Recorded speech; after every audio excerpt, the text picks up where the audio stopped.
Lieutenant Aaron Cole had been assigned to the ruins on Vyrex 9 for just over 19 days when the incident occurred, a detail that would later feel strangely precise, as if the universe itself had been counting down. The ruins were older than any confirmed human settlement beyond Earth, remnants of a civilization erased so thoroughly that even their name had been lost to time. Wind pushed fine gray sand through broken corridors, grinding stone into dust with patient persistence. The expedition classified the site as low risk, low priority, a routine archaeological clearance before extraction crews arrived. Aaron volunteered without hesitation. Anything was better than another month aboard a silent ship listening to engines hum.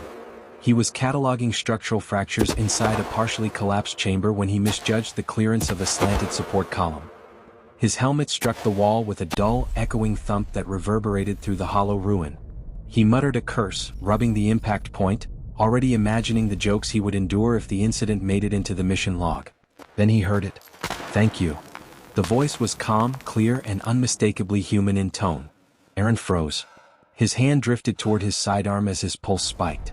The sound had come from the wall itself, a surface dated at least 5 centuries older than humanity's first interstellar jump. "Hello?" he said, keeping his voice steady despite the sudden dryness in his throat. "Identify yourself." "I am present," the voice replied. "Within the structure. You activated the resonance layer." Aaron stepped back slowly, boots scraping stone. He tapped his comm coal to outpost. "I'm experiencing auditory interference." Static answered before the voice cut in again, closer now. "You are not injured. I am real." The wall shimmered faintly, patterns emerging where solid stone had been moments before. Lines intersected beneath the surface like frozen circuitry. Aaron's training screamed at him to retreat, to seal the site and wait for command authorization, but another instinct, older, quieter, held him still. "What are you?" he asked. "I am the final echo of my people," the voice said. "When extinction came, we preserved what we could. I remained dormant, incomplete, waiting." Aaron swallowed. "Waiting for what?" "For chance," the voice replied softly. "And for you." The wind outside howled through the ruins, but inside the chamber, time seemed to pause. Aaron Cole did not yet realize it, but in that moment, human history had already shifted. Aaron approached the wall cautiously, his scanner humming as it struggled to interpret readings that refused to stabilize. Up close, the stone revealed layered geometries hidden beneath erosion, patterns designed with intention rather than ornament. The voice guided him, patient, almost gentle, as if afraid sudden movement might send him running. "My designation is Saras," it said. "I was once a systems architect. Now I am memory without body." Aaron exhaled slowly. "You're an artificial intelligence." "Not artificial," Saras corrected. "Preserved. My consciousness was transferred during the collapse. Most failed. I endured, but the matrix that sustains me is bound to this structure." Aaron lowered himself onto a fractured bench, eyes never leaving the glowing wall. "What collapse?" There was a pause, long enough for dread to settle. "We believed ourselves masters of adaptation. We reshaped planets, engineered organisms to tame hostile environments. One creation evolved beyond prediction. Control was lost. Within a decade, our civilization ended." The words settled heavily. Humanity's own expansion relied on similar technologies, early stage but ambitious. The parallel was impossible to ignore. "Why tell me this?" Aaron asked. "Because I have observed you," Saras replied. "Your species is young, bold, and dangerously confident. You stand where we once stood." Aaron shook his head. "Even if I believed everything you're saying, I can't help you. Introducing unknown intelligence into human systems violates every protocol we have." "I am aware," Saras said. "But your ship's quantum core could support me temporarily. Long enough to speak. Long enough to warn. Or long enough to infect our systems," Aaron countered. "You should doubt me," Saras agreed.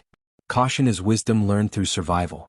But fear alone leads only to repetition of mistakes." Silence followed. Then Saras spoke again, softer. "I have listened to your people. Your engineers. Your medics. Your jokes and arguments.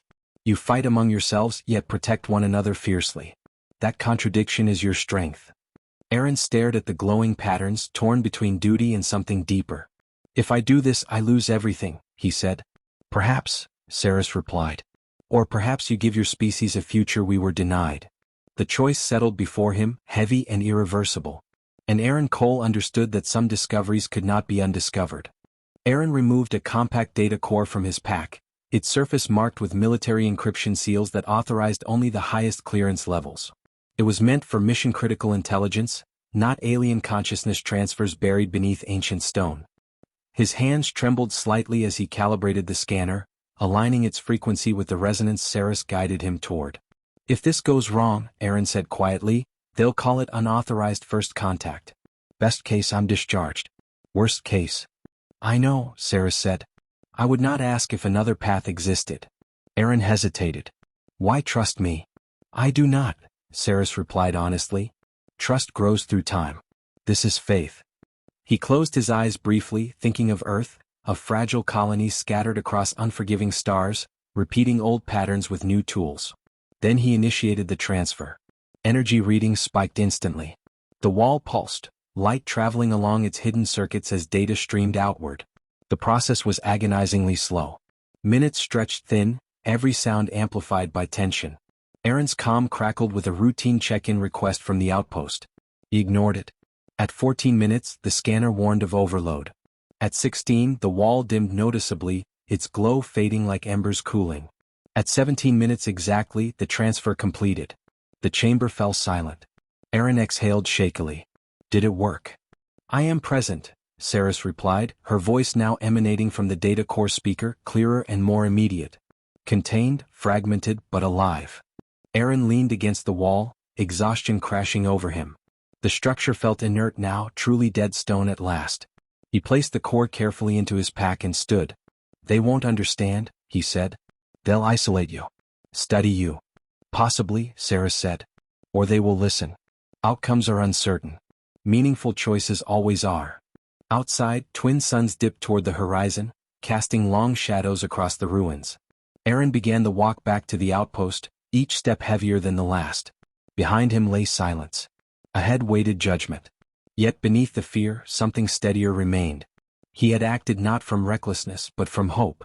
And humanity had never advanced without it. The journey back to the outpost felt longer than before, the weight in Aaron's pack more symbolic than physical. Above him, the sky of Vyrex 9 shifted through shades of copper and violet as evening approached. He replayed every moment in his mind, every word Saras had spoken, already anticipating the interrogation rooms, the reports, the disbelief. At the perimeter gate, automated scanners swept over him. No alarms sounded. The outpost lights glowed warm against the encroaching dark, a small human presence standing defiantly against an ancient world. "Cole," the commander said when Aaron entered, noticing his pale expression. "You look like hell." Aaron nodded. "We need to send a priority transmission to Earth." "Classified." "Immediate." Hours later, secured in a silent chamber, Aaron placed the data core onto the table. Saras remained quiet, respecting the gravity of the moment. "They'll decide your fate," Aaron said softly. "They will decide your species' reflection," Saras replied. Days passed. Analysts argued. Councils debated. Some demanded containment. Others listened. The recordings from the ruins, the historical parallels, the warnings too precise to ignore. Slowly, resistance softened into caution. Saras was granted limited interface access under extreme safeguards. Her knowledge transformed medicine, energy management, and planetary ethics. Not overnight. Not without struggle. But enough to shift direction. Aaron faced disciplinary review. His career ended quietly, reassigned to advisory work far from command. He accepted it without regret. One evening, standing beneath the outpost's observation dome, he watched ships lift toward the stars. "Do you regret it?" Saras asked. Aaron smiled faintly. "No. We didn't cross the void to remain afraid." Saras processed the words, something like warmth resonating through her data. "Then my people did not vanish entirely. Beyond Vyrex 9, humanity adjusted its course, not abandoning ambition, but tempering it with memory not its own. The galaxy would never know how close history had come to repeating itself. But Aaron knew. And sometimes that was enough.